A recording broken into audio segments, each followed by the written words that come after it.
Orange 94.0, das Freiradio in Wien. Auch im Kabel auf 92,7.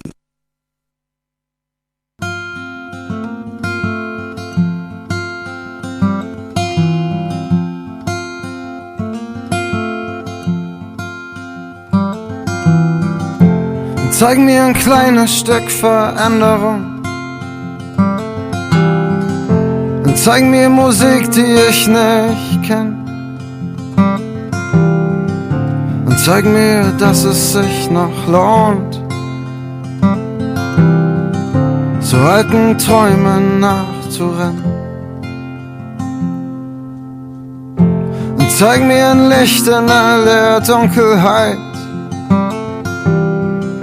Und zeig mir nur den ersten Schritt.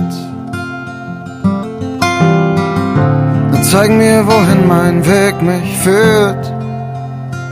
Ich komm doch sowieso nicht mehr zurück. Oh, es scheint, als ob die Welt mich grad erdrücken will. Und selten hat mich irgendetwas derartig frustriert. Oh, es wär leicht, so leicht, einfach aufzugeben, einfach aufzustehen und zu gehen. Und vielleicht, oh, vielleicht mach ich's mir zu bequem. Vielleicht gilt's zu verstehen, dass alles nicht so eng zu sehen.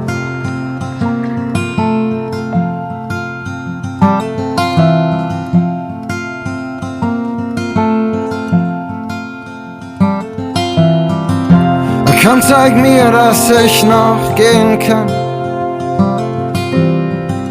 Und nimm mir meine Krücken weg. Auch wenn ich's manchmal nicht verstehen kann, hilft's mir nichts, wenn ich mich hier versteck. Oh, es scheint, als ob die Welt mich grad erdrücken will. Und selten hat mich irgendetwas derartig frustriert.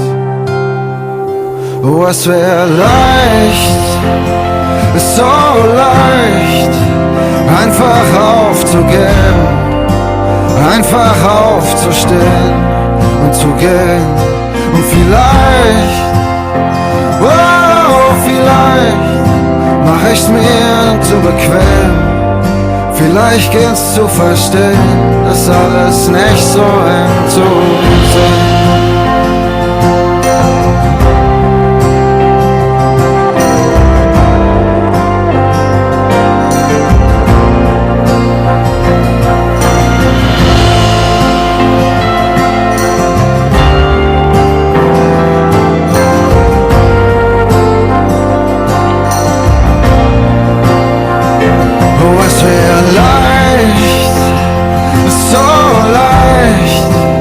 Einfach aufzugeben, einfach aufzustehen und zu gehen. Und vielleicht, oh, vielleicht mach ich's mir zu bequem. Vielleicht gilt's zu verstehen, dass alles nicht so eng zu sehen. Das alles nicht so eng zu sehen. Damen und Herren, herzlich willkommen zur Begrüßung der heutigen Ausgabe von Was gibt es Neues? Habe ich Lemo antreten lassen. Gerade gehört, so leicht. Lemo, Damen und Herren, ja, was gibt es Neues? Musik aus Österreich wie jeden Donnerstag von 14 bis 15 Uhr hier auf Orange 94.0 im Freien Radio in Wien. Und Lemo, der liebe junge Mensch, ist bitte sehr auch zum Amadeus Austrian Music Award nominiert als Songwriter des Jahres. Eine Kategorie, die von der AKM Aume presented wird. Songwriter des Jahres, so leicht, wie gerade gehört.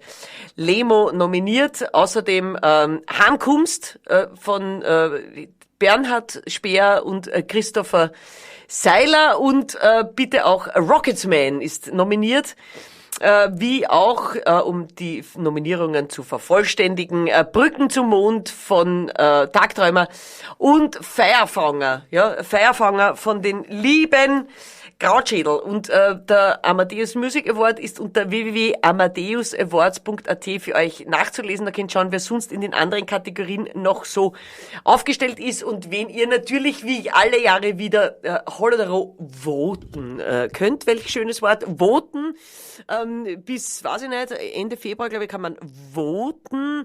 Und am Anfang April gibt's dann am 3.4. die große Sause im Volkstheater, wo wir sehen werden, wer denn da gewonnen hat. Und wie gesagt, um den Titel Songwriter des Jahres rittern sich mit Lemo gemeinsam auch die lieben Kollegen von Krautschädel. Und quasi jetzt gleich als direkten Vergleich, bevor ich meinen heutigen Gast begrüßen werde, gibt's natürlich Krautschädel mit Feierfanger. Das Lied, mit dem sie zum Amadeus nominiert haben.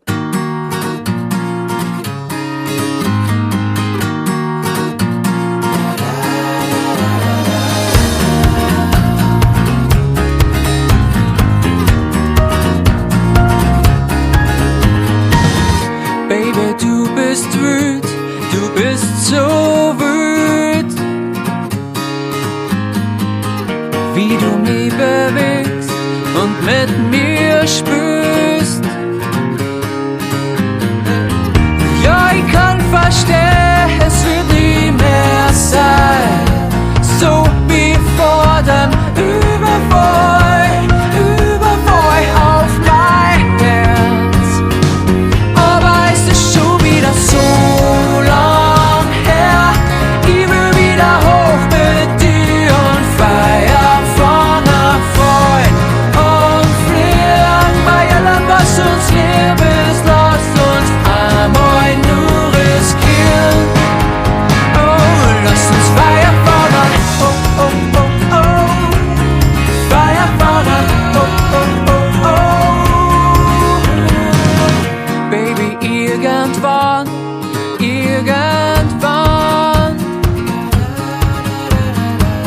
will ich nicht sagen, wir waren drauf und dran. Ich lass es alle hören, ja, ich freu so gern in deine Arme und überall ich mit dir. Oh, es ist schon wieder so lang her, ich will wieder hoch mit dir und feiern von Erfolg und fliehen bei allem, was uns lieb ist. Lass uns einmal nur riskieren.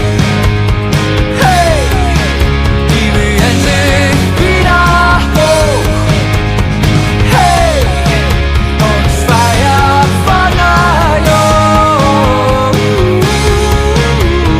Ich will wieder feiern von mit dir.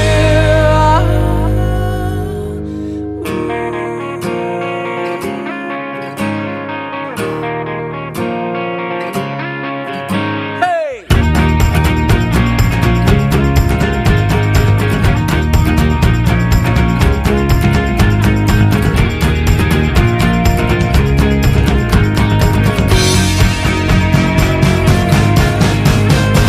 Verdammt, es ist schon wieder so lang her. Ich will wieder hoch mit dir und feiern von Erfolg und fliehen bei allem, was uns lieb ist. Ich will einmal nur riskieren. Hey, ich will endlich wieder hoch. Hey, und feiern von Erfolg. Ich will wieder feiern von Erfolg.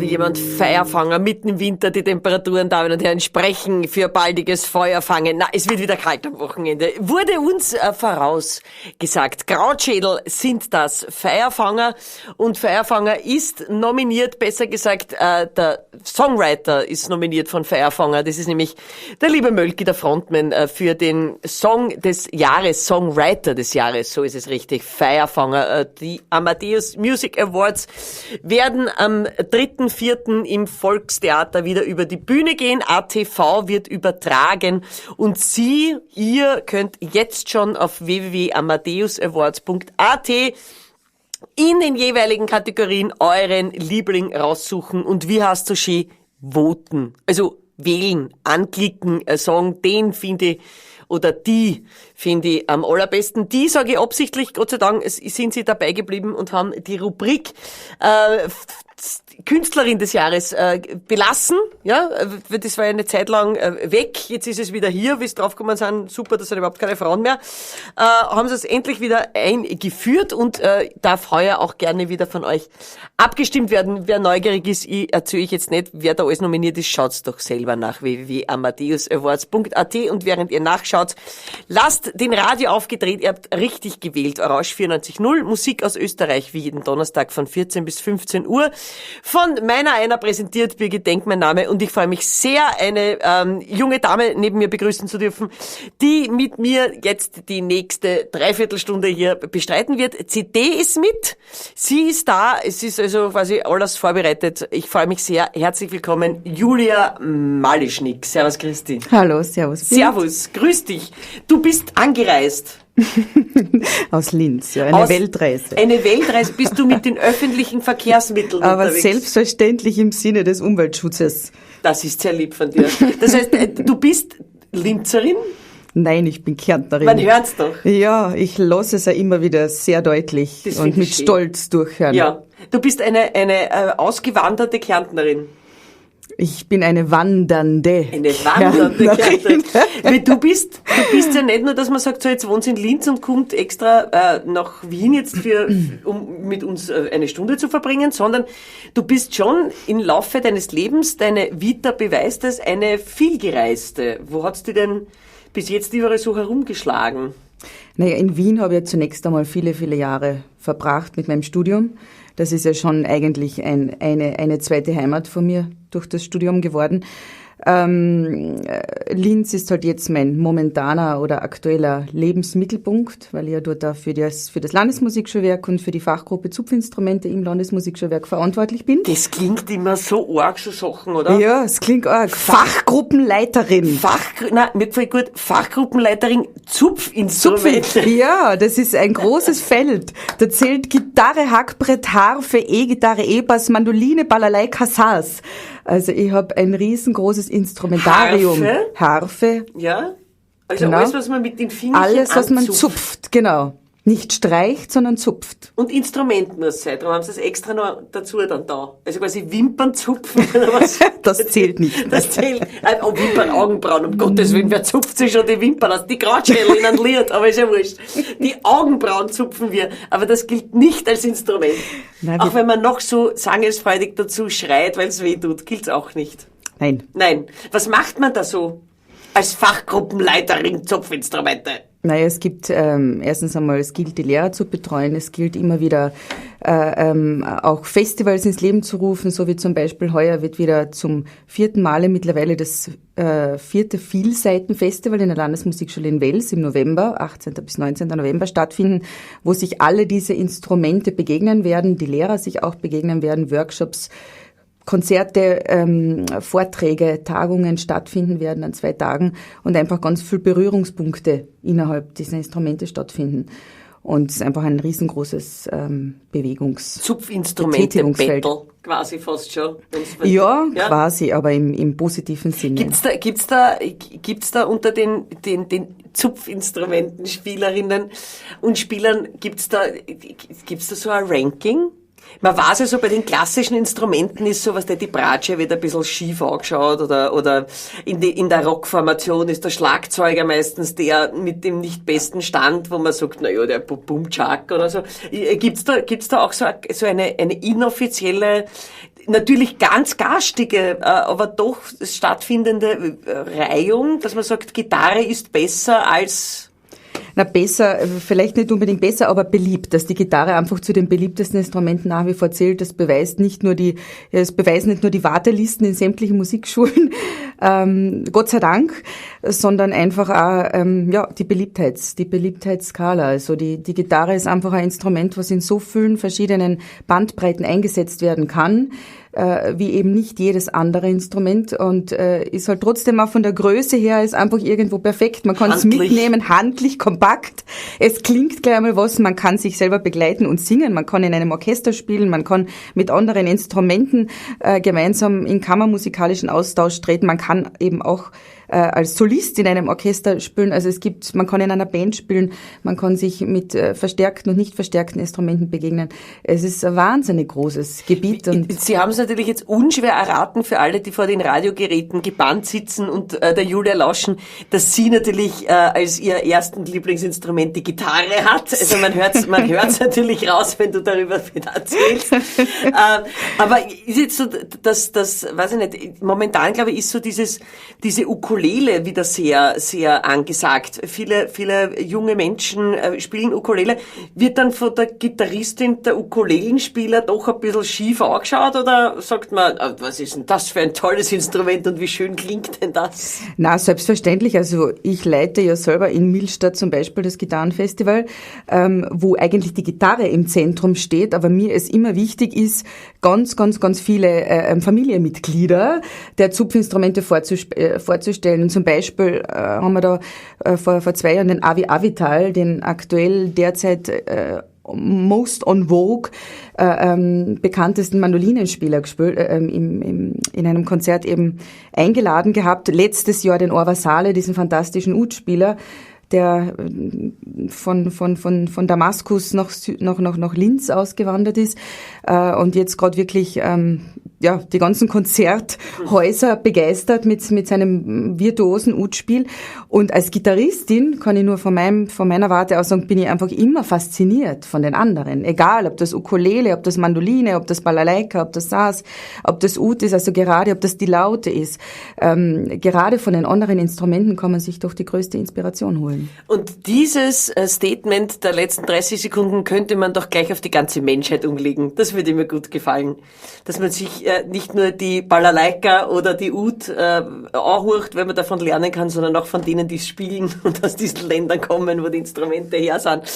Das ist doch schön. Also quasi Instrumente völkerverbindend. Das ist was Gutes. In jedem Fall. Das ist das größte Geschenk, was man als Musiker eigentlich hat. Man hat doch so eine große Bandbreite an Austauschmöglichkeiten mit allem und mit allen. Und trotzdem jetzt ein Album, wo du deine Liebe zur Gitarre wirklich auf eine CD gepresst hast. Eine CD, die letztes Jahr rausgekommen ist, 2015. Oktober präsentiert. Genau, im Oktober wurde sie präsentiert. Sind das alles Stücke, die da drauf sind, Werke, die da drauf sind, die direkt aus deinem Köpfchen entsprungen sind, oder sind auch unter Anführungszeichen Bearbeitungen, Covers von bekannten Stücken drauf, oder wie bist du es angegangen? Nein, es sind eigentlich wirklich fast ausschließlich meine Kompositionen, bis auf dieses La Comparsita, das ich dann mit dieser kleinen Requinto mit der Quintgitarre eingespielt habe, aber auch in einer kleinen eigenen veränderten Form, also in einem Eigenarrangement. Und dann finden sich auf der CD dann auch 2 Kärntner Lieder, wobei auch die nicht ganz einfach dem Original entsprechen, sondern zum Beispiel dieses Tula. Tula Tula ist schon still, ist eine Verwebung von einem südafrikanischen Wiegenlied und dem wohlbekanntesten Kärntner Lied, ist schon still um See von Günter Mitter-Gradnecker, die ich zu einem eigenen gemacht, verwoben, arrangiert. Ja. Bevor wir uns ins Kärntnerische Bearbeitete hineinfallen lassen dürfen, werden wir doch gleich mal den Track Nummer 1 präsentieren. Kiss of Life, so heißt nämlich auch das Album, so heißt der Track Nummer 1 und das ist ein Stück, das du geschrieben hast. Genau, das ist wirklich, ich war voriges Jahr im Dezember in Abu Dhabi und in Dubai für mich irrsinnig inspirierend. Wahrscheinlich eine der inspirierendsten Konzertreisen überhaupt gewesen, weil ich in ein Land eingetreten bin, in dem ich noch nie war, eine Kultur kennengelernt habe, sehr, sehr intensiv, auch in kurzer Zeit. Aber meistens saugt man in kurzer Zeit das meiste auf. Und ich bin dann einfach zurück, beglückt von diesen ganzen vielen positiven energetischen Schwingungen und Erlebnissen und Momenten. Und dieses Stück, dieses Kiss of Life, das ist wirklich aus mir heraus entstanden. Ich hätte auch keine Zeit gehabt, es aufzuschreiben. Also prinzipiell kommt meine Musik einfach immer aus mir und ich bin dann eigentlich nur gefordert, in diesem Moment des Kreieren und Schaffen-Prozesses mir das zu merken. Dass du es reproduzieren kannst. Ja, und dass es in einem Guss quasi mir erhalte und das ist dann für mich mindestens genauso das gleiche Geschenk, wie wenn es dann da steht und wenn ich es dann weitergeben kann. Und das ist jetzt so. Es steht da und man kann es weitergeben, nämlich an Sie, werte Zuhörerinnen und Zuhörer. Ich freue mich sehr. Wir dürfen Kiss of Life lauschen und vielleicht hört man die arabischen Anklänge. Mal sehen. Eher noch nicht.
Dann lassen wir doch die Gitarre ausklingen, diesen schönen Klangkörper, Damen und Herren. Orange 94.0, das freie Radio in Wien. Birgit Denk, mein Name. Was gibt es Neues in Österreich musikalisch? Kiss of Life gibt es Neues im Oktober erschienen und die Urheberin, die Protagonistin, die quasi Personalunion, alles im einen, in dem Fall die liebe Julia Malischnik ist hier heute persönlich anwesend, was mich sehr freut. Du bist, wie wir vorher schon gesagt haben, Gitarristin aus Leidenschaft, möchte man sagen. Du spielst lang, du warst viel unterwegs, du unterrichtest, du verbindest, du werkelst im Sinne der Gitarre. Was ich besonders schön finde, leider sind ja Gitarristen noch immer viel häufiger als Gitarristinnen.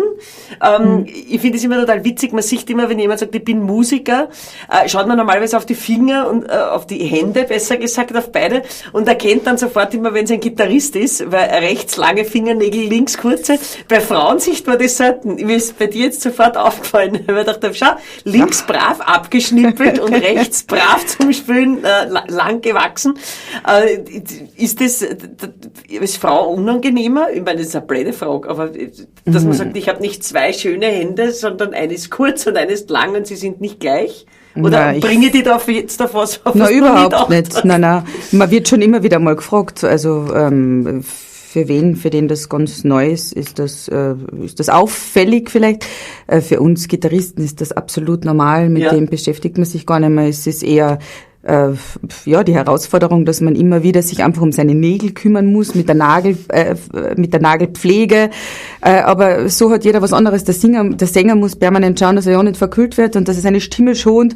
Die Gitarristen müssen eben schauen, dass ihnen kein Nagel abbricht und dass sie links eben sehr wohl kurz sind, sonst geht sich das nicht aus. Aber das ist einfach ein Prozess, mit dem wird man von klein an groß und das ist einfach eine Selbstverständlichkeit, über die macht man sich keine Gedanken mehr, im Gegenteil, also es ist auch, ich bin sehr stolz auf das. Ich find's nur witzig, weil man das normalerweise immer nur bei Männern eben sieht, die dann halt, wo eher auffällig ist auf, na, was hat denn der so lange Fingernägel auf der rechten Hand? Und bei Frauen ist dann eher umgekehrt, und warum hat die, natürlich, ja. Gitarristin, so ist es. Du, ab wann hat dich die Gitarre begeistert? Hat das eine kindliche Anlaufphase gebraucht oder warst du eine auf den ersten Blick Verliebte? Ne, es war eine auf den ersten Blick Kindverliebte. Also ich war circa 4 Jahre, es war Schnee und sollte mit meinen Eltern in die Stadt wandern, stiefeln, damals war wirklich sehr viel Schnee, um eine Schneeschaufel zu kaufen und um einen Schneemann zu bauen. Und wir sind in die Stadt gewandert und in dem Spielzeuggeschäft damals habe ich plötzlich eine kleine Gitarre gesehen. Und das war tatsächlich Liebe auf den ersten Blick. Die Schneeschaufel war vergessen, es musste die kleine Gitarre her. Und ab dem Moment, das heißt, ich war wirklich 4 Jahre, das war einfach Liebe auf den ersten Blick. Es gab auch dann nie mehr keine andere Idee, Änderung oder sonst etwas. Es war die Gitarre und das, Gott sei Dank, habe ich dann einfach sehr schnell und sehr früh die Möglichkeit bekommen, in der Musikschule eben bei meiner wirklich großartigen ersten Lehrerin, der Barbara Dietrich, das auch wiederum fast eine Liebe auf den ersten Blick in die Lehrerin war, was ja auch sehr wichtig ist für ein Kind, dass es einfach auf den geeigneten Pädagogen trifft, der dann auch menschlich das Kind total fasziniert, weil der dann wirklich für die nächsten 18 Jahre betreut und leitet und begleitet. Und da hatte ich einfach ganz großes Glück, da irrsinnig gut aufgehoben zu sein und somit war der Weg seit meinem 4. Lebensjahr klar. Und war das für dein familiäres Umfeld eine Überraschung, weil eigentlich sonst eher alle vom Schneeschaufeln kommen und weniger vom Instrument, oder hast du schon eine musikalische Neigung mitgekriegt von Baby auf? Na, schon, Gott sei Dank. Also meine Familie ist oder Elternhaus ist sehr, sehr musikalisch. Es wurde immer viel musiziert und das wurde einfach auch gleich erkannt, das Talent und Gott sei Dank dementsprechend gefördert und unterstützt. Und bis heute bin ich da sehr dankbar. Das heißt, so familiäres, kärntnerisches, gemeinsames Hausmusizieren war in deiner Familie üblich? Ja, gab's schon. Also vor allem, wir haben sehr viel gesungen und gemeinsam zu sämtlichen traditionellen Anlässen zumindest, was ja heute auch schon ganz was Besonderes ist, ist sich immer musikalisch begegnet worden. Und das prägt natürlich. Das ist richtig. Und es hat dich so geprägt, dass du trotz der Wahl deines Instrumentes auf deinem Album, das du uns mitgebracht hast, das im Oktober erschienen ist und Kiss of Life heißt, auch deine Stimme erklingen lässt. Genau, also wie ich ganz klein war, habe ich mich trotzdem, ich habe dann immer gesagt, ich wäre vielleicht Opernsängerin, stand auch noch zur Wahl. Mit der Oper ist es dann nichts geworden, wie man jetzt gleich hören wird. Ist dann doch ein bisschen in ein anderes Genre gedriftet, aber die Liebe zur Stimme, die war immer schon als Kind da. Also ich habe immer mit der Stimme beschäftigt. Ich habe schon sehr früh Stimmbildung immer parallel zur Instrumentalausbildung bekommen, habe irrsinnig viel in Chören gesungen. Die Stimme ist immer mitgewachsen, aber die hat sich quasi aus ihrem natürlichen Fundament mitentwickelt und so eben zu meinem eigenen Ich sich dazu bewegt, dass jetzt eben auch auf dem Album tatsächlich immer ein Gitarrenstück und als zweites Alternatives dann quasi etwas dann mit der Stimme kommt, weil das ein Teil meiner selbst ist. Und der Titel des nun folgenden Musikstückes Baku hat welche möglicherweise Geschichte, die du erlebt hast, oder? Baku ist in Baku entstanden. Ja. Ich war auf Konzertreise in Aserbaidschan und eben in Baku. Ich war sehr fasziniert von dieser Stadt, die ja irrsinnig modern ist und trotzdem natürlich sehr viel eben eine gänzlich andere Kultur hat, die durchaus sehr konservativ oder sehr gegensätzlich zu unserer ist, aber eben auch wieder so diese Gegensätze, diese moderne Stadt, das offene Meer, diese Weite und einfach diese ganzen Eindrücke, die ich dort aufgenommen habe, die sind, also der Song Baku ist tatsächlich in Baku entstanden. Und dorthin dürfen wir nun, ohne vom Sofa, dem Sessel oder dem Autositz aufstehen zu müssen, dürfen wir nach Baku reisen. Dank der lieben Julia, bitte sehr, hier geht's ab nach Baku.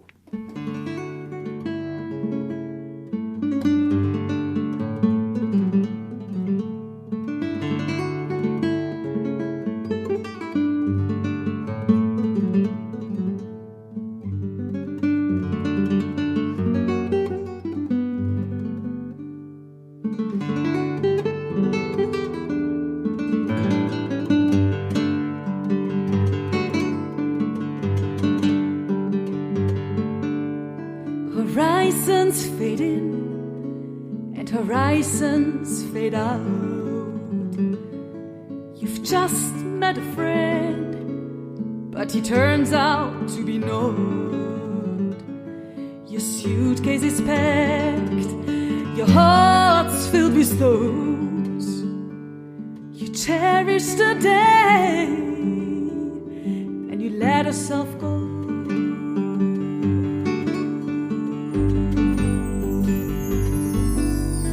Taking a walk in the city, you're dancing through Baku's night. The lights follow your rhythm, and you start to reinvent inside. Talking about revolution, this is the point of no return. Fighting and revealing your feelings. Love is a struggle, not a game. Talking about revolution, this is the point of no return. Fighting and revealing your feelings. Love is a struggle, not a game. Up in the air, you feel like a bird. You dance like a feather, you sing on the cloud. Songs and horizons fading out. You cherish the day and follow your way.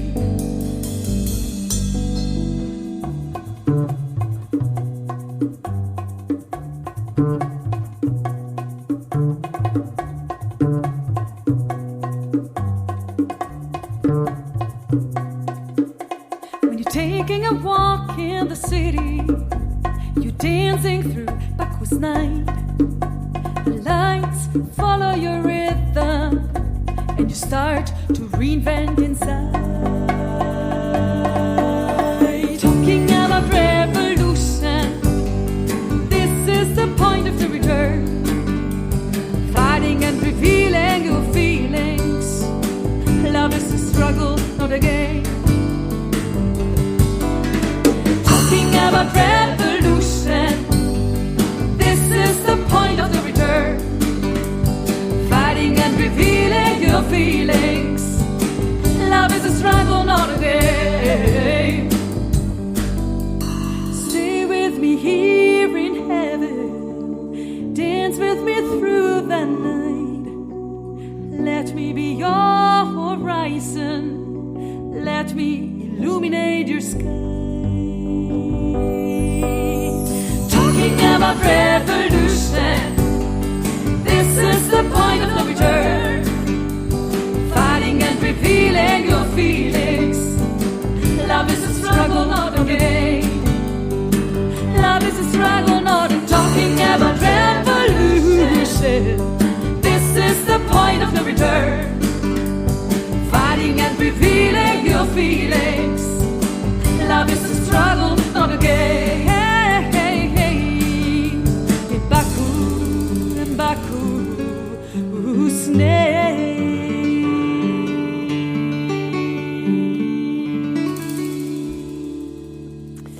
Willkommen zurück in Wien. Wir waren auf einer kurzen Reise in Baku. Danke, wir wurden mitgenommen von Julia Malischnik, mein heutiger Gast hier in Orange 94.0 im Freien Radio in Wien. Musik aus Österreich, eine weit gereiste, sogar bis Baku ist gekommen.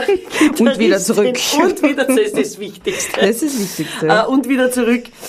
Du kommst schon von der Ausbildung her, von der klassischen Gitarre. Genau, also ich habe in Wien beim Professor Agostnik klassische Gitarre studiert, Auslandsstudium beim Oskar Gilia gemacht, zwischendurch bei Pepe Romero studiert, beim Frank Bungarten, bei vielen großen Meistern mir einfach das Wichtigste für mich herausgepickt, mitgenommen und dann eben im Anschluss nach dem Studium den sicherlich schwierigsten Weg gegangen, nämlich das eigene Ich, das eigene musikalische zu finden, zu suchen, zu kreieren, zu manifestieren irgendwo und dann damit alleine den Weg zu beschreiten. Und ist es jetzt so, dass wenn du so auf Konzerttournee gehst, klassisch, ja, bist du dann lieber so alleine, also jetzt dann auf der Bühne, hoffentlich nicht die ganze Zeit, oder bist du schon jemand, der sagt, ich brauche irgendwie, ich meine, jetzt hast du eine Solo-Platte gemacht, wo jemand mitspielt natürlich, bist du so ein gemeinsam Musikantentier oder genießt du es auch, wenn du sagst, wir sind nicht zu zweit, ich und meine Gitarre?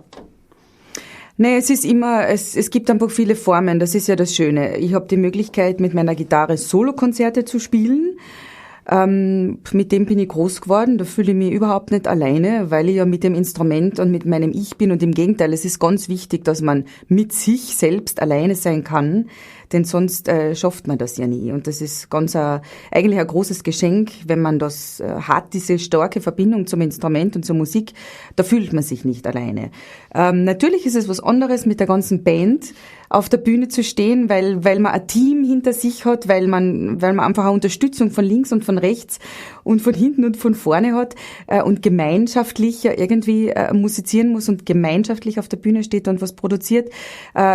Ich liebe einfach diese Facetten, aber ich liebe ja immer wieder das Neue und verschiedene Projekte zu machen und das ist einfach das Tolle, dass man immer wieder was Neues entstehen lassen kann und somit immer wieder in Kommunikation mit anderen gehen kann und letztlich ja nie alleine ist. Ja, das ist richtig. Ja. Oft blöd auch, aber oft auch gut. Ja. Du, Kiss of Life, das Album, wie lang ist es in dir geschlummert, bis du dann gesagt hast, so, und jetzt gehe ich auch, jetzt mache ich das. War das ein längerer Prozess oder war das ein Schnellschuss? Nein, es war wirklich ein Schnellschuss eigentlich. Also so das letzte Album liegt ja 5 Jahre zurück. Das war City of Dreams, ein Doppelalbum. Da habe ich zum ersten Mal mich auf der CD 1 solistisch im Zusammenspiel mit anderen Instrumentalisten, aber vorwiegend alleine präsentiert und auf der CD 2 eben im Zusammenspiel mit meiner Band und mit meinen eigenen Songs und habe das quasi geteilt und gezeigt, bitteschön, das beides bin ich, weil ich Julia gibt so und genau, so. weil ich bin immer wieder gefragt worden, wenn ich Konzerte gespielt habe, wie ich begonnen habe, eben auch zu singen und den Gesang mit in die Konzerte einzubauen. Wenn ich dann nur 1 oder 2 Lieder gesungen habe, dann hat es meistens geheißen, oh schade, dass es jetzt nicht mehr Lieder gegeben hat, habe ich dann mit der Band mehr gespielt. Dann hat es gesagt, schade, dass es nicht mehr Gitarre gegeben hat. Und da dachte ich damals... Nicht recht machen. Ja, und damals dachte ich, okay, so, jetzt zeige ich einmal das, was mich ausmacht, und das war diese Doppel-CD. 5 Jahre ist dann durch ein langer Weg, in dem viel passiert, wo man sich ja sehr stark weiterentwickelt.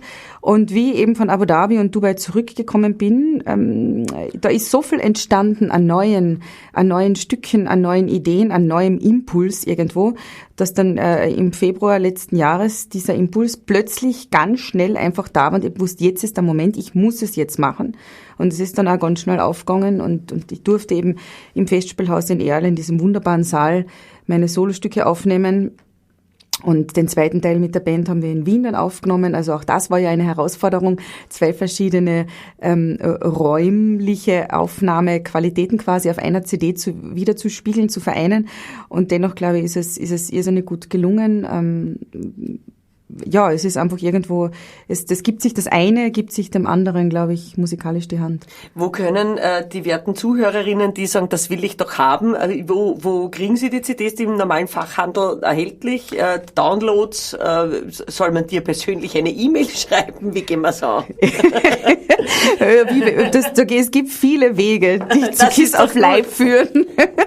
Es gibt den direkten über meine eigene Homepage, es gibt die über Lotus Records, über den Vertrieb, es gibt die über den Fachhandel, über sämtliche Musik- und CD-Häuser, wo man sie kriegt. Es gibt sie auch über iTunes und den gesamten Download-Bereich. Man kommt nicht dran vorbei, wenn man sie haben will. Genau, man kann sich auch das Video anschauen zu Kiss of Life, das am Granattor am Weg der Liebe, Sentiero dell'Amore, am wunderschönen Milstädter See in den hohen Bergen quasi, also eben am Granator direkt entstanden ist, wo man noch einmal so ein bisschen einen Eindruck auch von dem, was der Spirit der CD und meiner Musik aussagt, sich dann optisch auch noch optisch näher bringen kann und genießen kann. www.juliamalischnig, Damen und Herren.com. Dort können Sie sämtliche Informationen bekommen, auch Live-Termine, nehme ich an, hast du da brav zusammengestellt und sind per Mausklick für Sie abrufbar.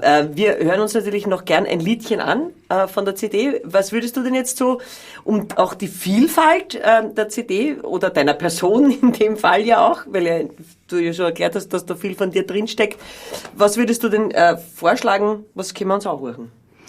Also vielleicht etwas Kurzes von La Compasita wäre schon spannend, weil das eben die Requinto zeigt, die Quintgitarre, und uns ganz kurz und energetisch nach Argentinien bringt, mit dem wohl bekanntesten Tango. Oh. Und eben diese Requinto, die Quintgitarre, auch eben von einem Gitarrenbauer aus Argentinien stammt und eine ganz besondere Klangfarbe hat, die, glaube ich, irrsinnig viel Freude gleich vermittelt, wenn man den Klang des Instruments hört. Also vielleicht kurz und bündig La Compasita. Das finde ich praktisch. Damen und Herren, Sie werden sofort in Bewegung und Freude versetzt durch das virtuose Spiel der lieben Julia und schon allein nicht durch den Klang dieser Gitarre. Bitte sehr.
Und jetzt geben sie es zu sehr mitgepfiffen, Damen und Herren zu Hause. Also mir ist es kurz über die Lippen gekommen, aber weil die Künstlerin neben mir sitzt, habe ich mich zur Einhalt gerufen, dass ich da nicht mitpfeift, Damen und Herren. Ja, aber es ist trotzdem ein Album, wir sehen es, wir hören es seit nunmehr fast einer Dreiviertelstunde, ein Album, das sehr bunt ist, so wie auch die Gitarre bunt sein kann und auch wie man sie spielt, natürlich sehr viel Spielraum offen lässt. Julia Malischnik hier heute zu Gast auf Rausch 94.0, dem Freien Radio in Wien. Kurze Frage zum Instrument. Bei Geigerinnen oder Geigern ist ja so, dass man ab einer gewissen Profession oder einem gewissen Anspruch, den man an das Instrument selber hat oder an dem, wo man halt auftritt oder weiß nicht, wie man es am besten formuliert, doch Instrumente benötigt, die so teuer sind, dass man sie sich selber gar nicht kaufen kann. Und dann gibt's ja zum Beispiel in Österreich die Nationalbank, die einige Geigen im Lager hat und dann tut man da vorspielen und dann sagen sie, ja, die kriegt die super Stradivari, dann unterschreibt man einen Vertrag, dass man es nicht fallen lässt und dann darf man ein paar Jahre damit spielen oder länger, weil es ja fürs Instrument auch wichtig ist, dass es gespielt wird, weil es hinwären, wenn es irgendwo im Safe liegt. Ist das bei der Gitarre auch so oder ist das nur ein Wunschtraum, dass man sagt, das wäre doch auch mal was Schönes, dass man irgendwelche extremst teuren Gitarren bei der Nationalbank eingelagert hat und die Julia holt es oder so? Nein, also ich bin sehr froh, dass es bei uns nicht ist, muss ich ehrlich sagen. Also ich bin sehr froh, dass ich mir mein Instrument selber aussuchen kann, weil, wie gesagt, man muss sich ja auch verlieben. Es passt ja nicht jedes Instrument, es kann auch noch so teuer sein. Es kann einem unter Umständen einfach überhaupt nicht gefallen. Das ist eine individuelle Geschichte wirklich und die merkt man unmittelbar, wenn man ein Instrument in der Hand haltet und ausprobiert. Ich persönlich spiele auf meiner Kärntner Gitarre von Bernd Holzgruber, der einfach wirklich ein fantastischer Gitarrenbauer ist und sein ganzes Leben bewiesen hat, dass er einfach so toll baut, weil er überall auf der ganzen Welt bekannt beliebt ist.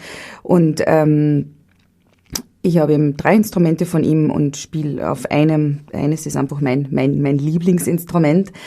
Und man probiert sicherlich immer wieder einmal auch andere Instrumente aus, aber im Prinzip, es geht nicht um einen Namen, es geht auch nicht unbedingt um den Preis, es geht eigentlich um dieses individuelle Gefühl, das man eben kriegt, wenn man ein Instrument... Und hat das schon mehr so dieses Haptische? Also quasi, du brauchst noch gar nicht drauf spielen, du legst es nur auf die Schoß und weißt schon, das geht gar nicht, die ist ganz komisch, oder ist tatsächlich dann erst, wenn man sie anpackt? Na, der Klang, natürlich der Klang, ja. Na, man muss sie berühren, man muss den Klang hören und du kriegst unmittelbar das Gefühl, das ist meines oder eben nicht. Ja, und wenn man eben eines gefunden hat, dann ist es eben nicht notwendig, dass man permanent wechselt. Also es gibt zwar Spieler, die immer wieder auf anderen Instrumenten spielen, aber ich glaube, das haltet jeder für sich, wie es für ihn passt. Ich habe halt mein Instrument und auf dem liebe ich zu spielen und das kenne ich auch in- und auswendig. Das muss man natürlich auch immer wieder gut warten und sich um das kümmern, weil gerade aufgrund der Luftfeuchtigkeit und aufgrund der Veränderungen, vor allem wenn man viel reist, Flugzeug, andere... Das ist aber die Gitarre beim Flieger bei dir, oder? Ja, ich kämpfe immer dafür, dass das sein kann. Ja, und wie gesagt, eben, man muss sich ein Instrument, es ist ja irgendwie auch sowas wie ein Lebensbegleiter, um den man sich auch kümmern muss. Kriegt die einen Namen? Die Gitarre? Ja. Na. Gut. Es gibt ja so infantile Leute, die Sachen dann alle immer gleich benennen. Na, aber bei meiner ist ganz schön, das sieht man jetzt natürlich im Radio nicht, aber man kann sich's vorstellen, das ist eine Zedergitarre, Zedernholz, und Holz ergibt ja oftmals eben einfach Formen oder irgendwelche Gesichter durch das Holz, die ja niemand planen kann, und meines hat wirklich eben auf der Hinterseite einen Hasen. Man sieht einen entzückenden Hasen, der seine Pfoten aufstellt, man sieht die Haare, die ihm zu Berge stehen und das Schnäuzchen, und da war damals der Gitarrenbauer, der war schon ganz verliebt in die Hase. Das heißt sogar, das gibt's nur einmal. So ein Hasen, auf den musst du gut aufpassen. Ja, und das magst du. Und das mache ich. Bitte sehr. Und hören wir auch den Hasen beim nun Zusammentreffen von kärntnerischer Volksmusik und, wie würdest du es bezeichnen? Afrikanischen Klängen. Das ist eben, wie gesagt, ein afrikanisches Wiegenlied, eigentlich dieses Tula. Da hört man einige Klänge. muss man mal schauen, was die Zuhörer da alles hören. Und weil ich jetzt gerade sehe, dass dieses Tula ist schon still, so schön ist, dass es 5 Minuten und 13 dauert und wir auch so lange nur mehr Sendezeit haben, müssen wir uns tatsächlich schon verabschieden, meine Liebe. Schade, aber... Ja, wirklich, die Zeit rein kann man sich gut unterhalten, oder? Du, hast du noch was Wichtiges den Damen und Herren mitzuteilen? Na, ich habe sehr genossen, Die jetzt letzten Worte, Julia. die Stunde mit euch auf Orange 4. Ich wünsche allen Hörerinnen und Hörern weiterhin viel Freude mit Musik, denn ich finde, Musik ist einfach mit das wichtigste Element, das wir im Leben haben. Ich schließe mich an und möchte mich bedanken, dass du extra gekommen bist und möchte die Damen und Herren darauf hinweisen, wenn ihr mir auf Birgit Denk auf Facebook eine Nachricht schreibt, eine Liebe mit den liebsten Grüßen an die liebe Julia, dann kriegt ihr von mir 2 CDs geschenkt, die Julia mitgenommen hat. Schauen wir mal, wenn es wirklich mehr sein sollten, dann wird aufgestockt. Dann kriegen wir auch noch was hin. Dann müssen es gute Argumente sein. Wir wollen das schöne Lied hören. Damen und Herren, danke fürs Zuhören. Bis nächste Woche. Tschüss, Baba. Tschüss.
Übers Wasser tragen,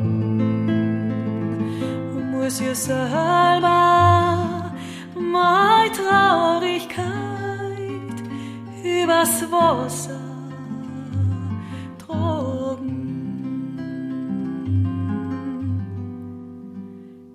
Übers Wasser muss ich die Fischland springen, liegt ein Ringel beim Boden, kannst nicht aufbringen. Orange 94.0, das Freiradio in Wien.